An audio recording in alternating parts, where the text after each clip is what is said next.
Cars on the grid at Wunstorf, 30 seconds before they head off on the rolling lap before this first sprint race of the 6th round of the German Super Touring Championship.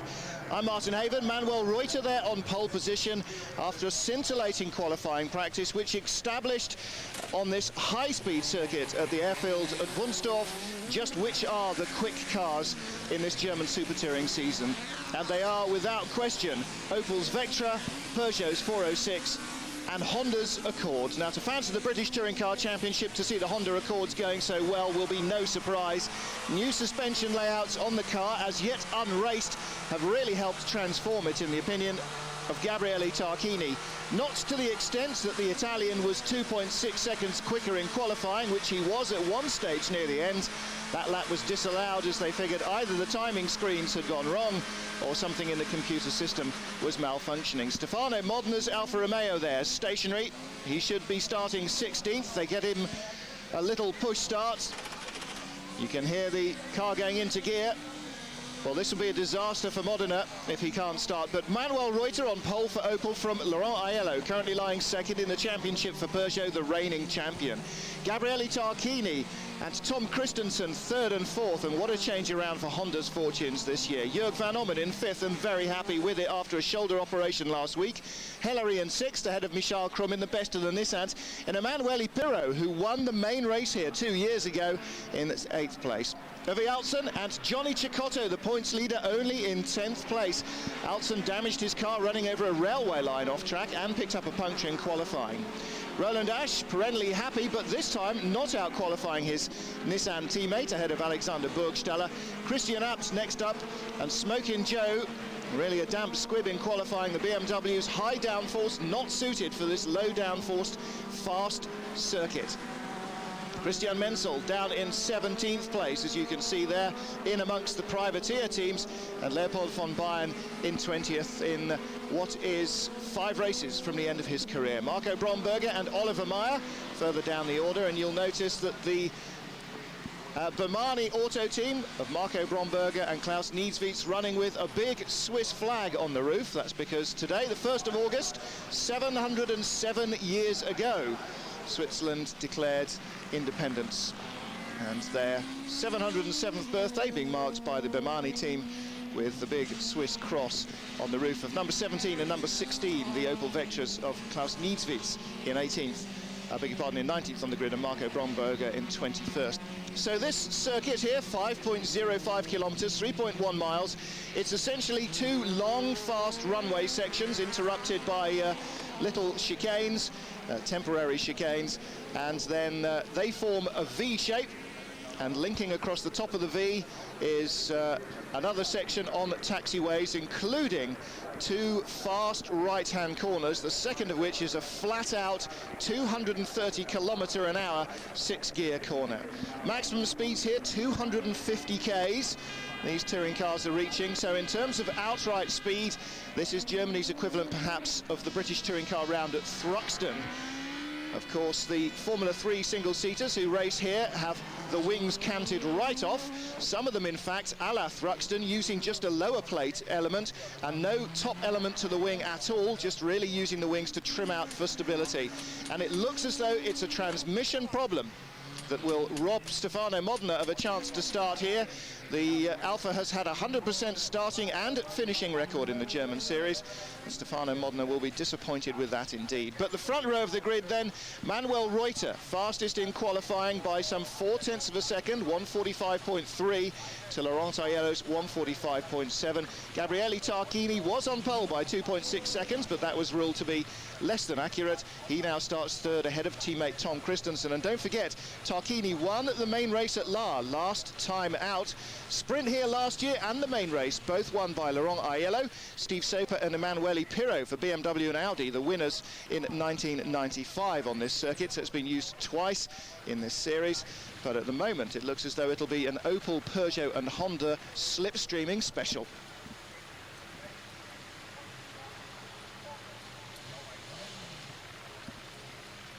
Manuel Reuter on pole position for round 6 of the Super Touring Championship 1998 here at Wunstorf. They're all on the grid, with the exception of Stefano Modena in the pit lane, as his Alfa Romeo has failed to start for him. They're under starters' orders. You can see the starter in the gantry there. The green flag now establishes that everybody is ready to go. 5 seconds to the light sequence as photographers are cleared from the pit wall on this temporary circuit. The red lights are on, the revs are all at a crescendo. Away they go. Great start from Reuter, appalling start there from Gabriele Tarquini, nearest the camera on row 2. And look for the BMWs, Johnny Cecotto going down the grass, and already a big shunt. And that's one of the Auto Dienst Opels, and I think Leopold von Bayern there going off. And drivers all over the road. Johnny Cecotto getting very badly held up there, cutting down the inside of the first corner as it's 3 abreast, and Tom Christensen, the Dane, leads into the first chicane. Well, that's a great start for Christensen. Gabriele Tarquini down in 6th or 7th place, but Johnny Cecotto, the championship leader, can't be higher than 12th. Marco Bromberger or Klaus Nieswitz, hard to tell which of them is there. Eric Ellery now on the right-hand side of the picture, making a move up into 4th position. It is von Bayern. He got a reasonable start in the BMW, and then he got snagged across. It's Oliver Meyer across the bows of Oliver Meyer there, who was at the back of the grid in his Audi. And I think further ahead of him, it would probably be Marco Bromberger. But Aiello chases Christensen, Reuter 3rd, Ellery 4th, Jörg van Ommen in 5th place, where he started this race. Peugeot, Opel and Honda. This is a slipstreaming battle, and already there's a break back to the next car. So this little lead group, well, in fact, it's a triumvirate now, one of each manufacturer, and this will be fascinating stuff. Tom Christensen in his first year in the German Super Touring Championship. We think of him, of course, as a single-seater man from Formula 3 and 3000 days, but when he was racing in Japan, he raced not only in Formula 3 and in Formula Nissan there, I beg your pardon, Formula Nippon there, the Formula 3000 equivalent, but he also did several years in the All-Japan Touring Car Championship. So just because we haven't seen him race a lot of touring cars in Europe, don't think he has no idea what's going on here. He is a fairly distinguished touring car racer. Stop and go penalty for car number 3. Well, Alexander Bergstaller was involved in that then. And that is Bergstaller in the camera. We are looking from, I can't tell you who we're looking from, that far back. Christian Abt's Audi, in fact, has the camera on that part of the grid. And they obviously decided that Bergstaller either had a jump start to get himself up into that tangle, or was the result, or the cause of that disaster. Well, the BMWs now just coming out of the chicane. Let's count back. 1, 2, 3, 4, 5, 6, 7, 8, 9, 10th for Winkelhock, and I think 14th then at this stage for Johnny Cecotto, as Manuel Reuter takes 2nd place from Christensen. As we saw that replay, we missed Laurent Aiello taking the lead, but we saw Manuel Reuter taking 2nd place from Christensen. Now, the Peugeot is, or has really been for the last 2 seasons, the high-speed car, and it tends to fare fairly well thanks to its chassis setup even on the low-speed circuits, but it really has been the drag racer. Roland Asch, his Nissan is out. Emanuele Pirro, winner here of the main race here 2 years ago, is also out into the pits in his Audi. Well, double points, of course, from the 2nd race as Van Ommen leads Hellery and Tarquini through. That's the top 6. Here we see Christensen and Aiello side by side. This is out of the first corner, and then into the chicane on the back straight, avoiding those high concrete marker points that denote the edge of the line there, because they really do throw the cars offline. So Aiello leads from Reuter and Christensen as they go on to lap 4.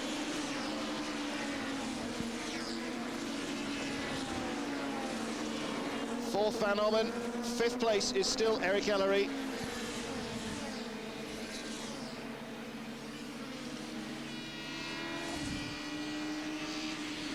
Laurent Aiello then, not the quickest man in qualifying, but he was very happy with the car this morning. He was fastest in the warm-up by half a second from Roland Asch in the Nissan. Nissan, as in the British Touring Car Championship, have been slightly rejuvenated by use of International Engine Supply's engine, and they're seemingly performing very well here, though Roland Asch rather hampered by his slightly tardy grid position. He started only 11th place. Eric Ellery now on the move, And the Frenchman, like the man leading this race, already a Le Mans winner. Eric Ellery, pole position at the Norris Ring, and he has challenged on several occasions this year for the lead of a race and been in the lead of a race. He has not yet had the fortune to win one. His challenges have come unstuck as Van Ommen battles with Oudsen. Ove Oudsen, his car substantially rebuilt after qualifying. Now, a lot of the drivers complaining about the landing lights around the edge of the circuit, that if you do venture off a couple of wheels into the grass, you hit these big landing lights, which are permanently embedded in concrete, and it does tend to throw the car around. But Oudsen found a rail track out in the grass when he went off in practice on Friday, and he's getting the headlamp treatment there, isn't he, from Michael Krum. Little replay there of Christian App's Audi, finding that the flat out in 6-gear corner is only flat if you go in correctly. Brake lights came on as he went flying off, and there you can see the Peugeot on the inside, Van Ommen fighting with Oudsen. So Oudsen's car rebuilt substantially by the mechanics after Friday's practice, and then he picked up a puncture in qualifying on Saturday, which rather hampered him. Now the field really stretching out now. Aiello still leading from Reuter, then a gap, 2.8 seconds to Christensen. Then Hillary and Tarquini, you can see there, Van Ommen in 6th place, Oudsen in 7th, and 3 of the 10 laps to go. Krum in 8th, Cecotto now up to 9th. Well, he's done some sterling work out of our view, because Manfred Winkelhock, Joachim Winkelhock is right behind him now, let him past. Christian Menzel next up behind them, but this is not a good racetrack for BMW. They've got a high downforce aero package this year, and that doesn't help them here. They just have to get through this and look towards maybe the Salzburg Ring and certainly Oschersleben and the Nürburgring to try and fight back at the end of the season. Tarquini chasing Ellery for all he's worth. The Honda with a brand new suspension package in a race. They've used it in qualifying now twice, and they do think it's a major improvement in the car. Certainly there's no doubting the outright speed of Honda's Accord. Extremely pretty car, it looks aerodynamic, and Tarquini now has the headlamps ablaze. He's trying to melt the paint off the back of Eric Ellery's car as they come across the start-finish line. 2 to go. Eric Ellery with Gabriele Tarquini right behind him, and Tarquini goes in very deep on the brakes. This is such a wide track, the drivers say it's so hard to find a braking marker, and there are several lines in and out of every corner. Now they've both slowed each other down. Jörg Van Ommen's right with them. Van Ommen and Oudsen right behind Tarquini and Ellery. So Gabriele Tarquini holds his position. Eric Ellery now under threat.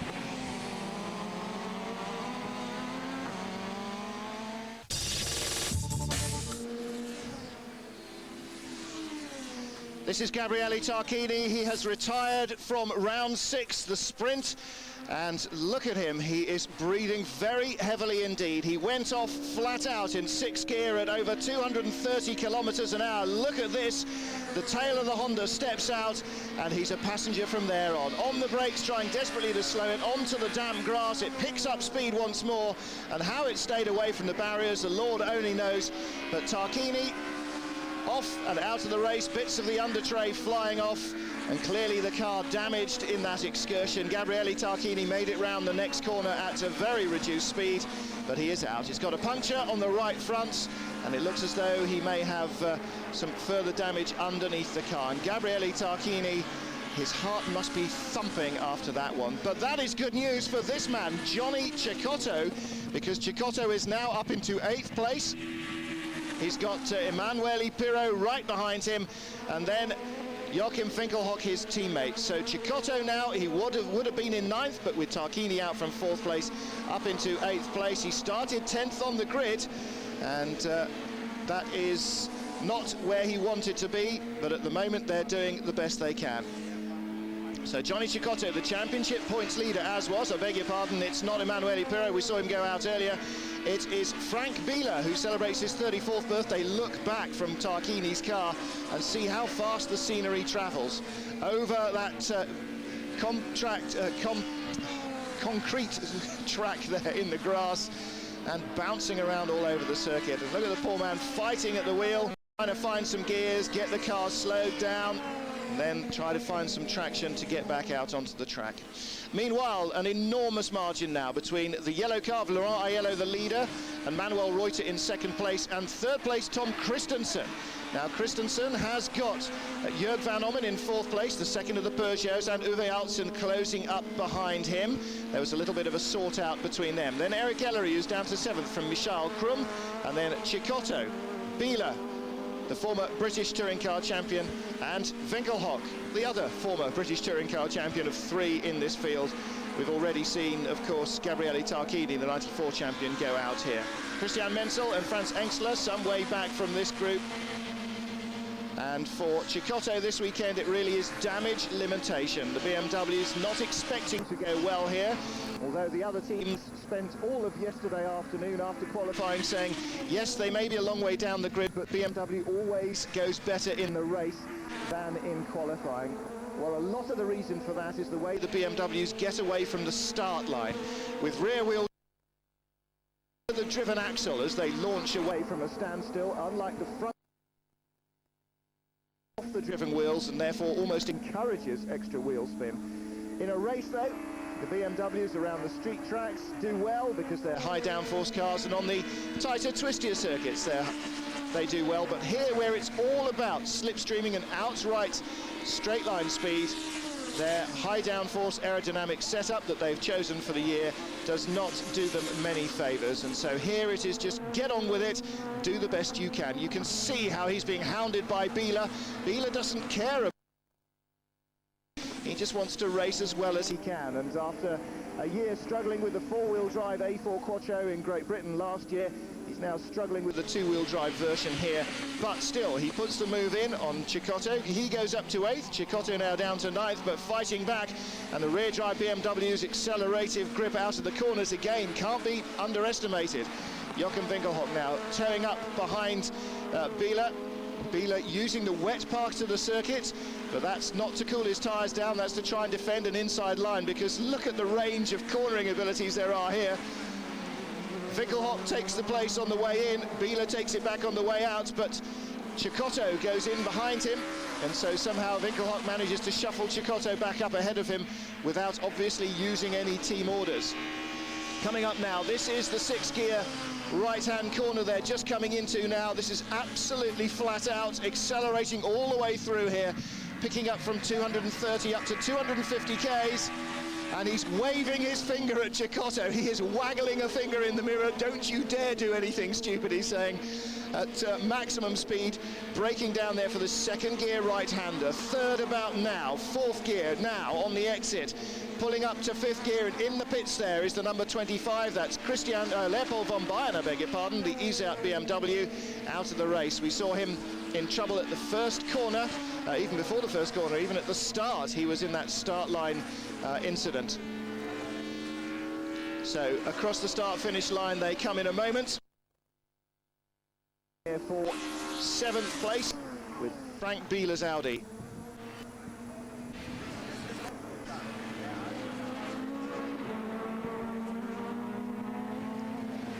Final lap then, and Cecotto has it all to do. A massive tyre smoking braking point incident there, and you can see again Biela waving his finger. Oh, it's the 1 lap to go. He was giving him a single finger and then circulating it. I don't think that was a particularly rude German gesture. I think he was suggesting that maybe some place changing on the last lap might take place, but I don't think that's going to happen now, not between them at any rate. Michael Krum will try and work his Nissan up past Eric Ellery if he can. This is for 6th position, but I don't think he's going to be close enough to the Frenchman, and Ellery won't want to let him by anyway. Krum really picking up position there through that fast right-hander. Goodness, he really came hurtling up behind Eric Ellery there. Ellery maybe doesn't quite have the grip there that the Nissan does. Michael Krum coming out of the right-hander before there, didn't look to be anywhere near shooting distance, and suddenly was right on his tail. But no chance here for Manuel Reuter and Opel, because Laurent Aiello and Peugeot win the sprint, as they did here last year. And the omens are bad, because he went on then to win the main race as well. Michael Krum has got past Eric Ellery under braking there. Third place then for Tom Christensen, fourth place for Jörg van Ommen ahead of Uwe Alsen in fifth place, and sixth goes to Michael Krum. Eric Ellery in seventh place, and let's look back now, please, cameraman, to see who is coming in behind. It's vital for the championship. Where is Johnny Cecotto? Well, we don't know, because the director is following Laurent Aiello round. He is the winner here, but we already knew that. We need to know where Johnny Cecotto has come, because his points will be vital. But it looks, though, from that as though Laurent Aiello has taken the lead of the Super Touring Championship. Cecotto came here no, he can't have done. Cecotto came here 41 points ahead, rather, so Laurent Aiello has almost certainly gone nearly halfway up that gap. 90 points on offer as a maximum at each of the races here, each race weekend rather. 30 for the win and 60 for the win in the main race. Laurent Aiello taking that one then by 1.8 seconds in the end from Manuel Reuter. Tom Christensen and Jörg van Ommen very close together, third and fourth for Honda and Peugeot. Then Alsen, Krum, Ellery, Biela, Cecotto in ninth place then, ahead of Joachim Winkelhock. He just couldn't get back onto terms with Frank Biela's Audi once Biela found a way past. So there is the result of the sprint. And as I said, Laurent Aiello, pole position last year, won the sprint and won the main race with fastest lap. But last year a BMW was third. Don't think that'll happen this time. So this is where Michael Krum managed to get himself up onto the tail of Eric Ellery. Out of that high-speed six-gear right-hander, and then in the second gear corner, exiting onto the straight, up into third and fourth. This is a side-by-side drag race, and Nissan must be very happy with the performance of that car. Roland Asch must be looking forward to getting into the main race. Bundled out of this race at the start, but he will be hoping then to do better in the main race. Johnny Cecotto ahead of Laurent Aiello now by 23 points, and not the 41 that he started the day with. Eric Ellery in third place from Uwe Alsen, the two Opels there. Manuel Reuter for Opel in fifth, ahead of Roland Asch's Nissan. And then Tarquini's Honda in seventh place. The second best of the BMWs, Joachim Winkelhock in eighth. Best Audi is Christian Abt in ninth place, and there is Tarquini at the top of the picture, stalking around his dead Honda as they come back to the pits. So that's it from Wunstorf for this morning. That's the live sprint race. Join us this evening at 6:35 Central European time, 5:35. So get the tea on early and pick up details of the race this afternoon. Peugeot versus Opel versus Honda. Tarquini has a lot to do from the back of the grid. Johnny Cecotto will have a great deal to do from ninth place on the grid. What will happen to the German Super Touring Championship? It could all change hands this afternoon. Join me, Martin Haven, from Wunstorf this evening with all the details. Until then, bye-bye.